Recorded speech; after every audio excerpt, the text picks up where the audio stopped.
Hey, hi, I'm Richard Mount. I'm a researcher at the University of Tasmania.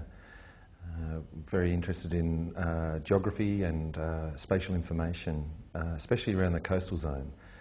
What we do is we go out and we have a look at lots of coastal areas, and we map them. We do a lot of aerial photography, we walk the shores, and we look for evidence of how those shores are responding and functioning. And we've recently had a really interesting project up in northwest Tasmania.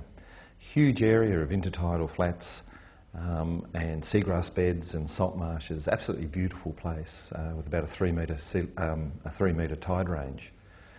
And we were asked to go up there and have a look at those habitats and try to work out whether they were responding to sea level rise or not.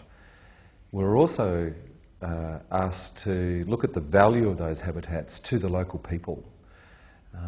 Now recently an attempt to get up a Ramsar listing in the area, which is a conservation based set of listings to protect the area, failed. So we were walking into a situation where we needed to find a different way to do things. So what we did was we looked at what these ecosystems, the seagrasses and the salt marshes did for the local people, did for the community, and we found that they're extremely valuable. They're contributing millions and millions of dollars worth of ecosystem services to the local community and also to a sense of identity for the local people.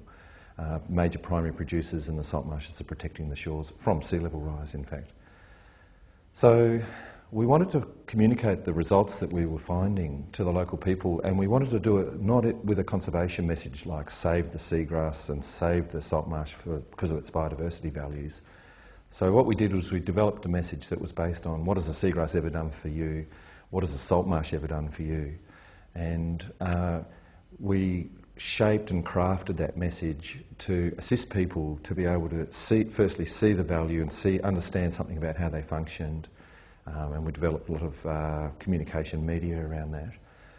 And we really wanted to get these messages through that they were really good, important habitats for food security, protection of the shoreline, and supporting economic future options.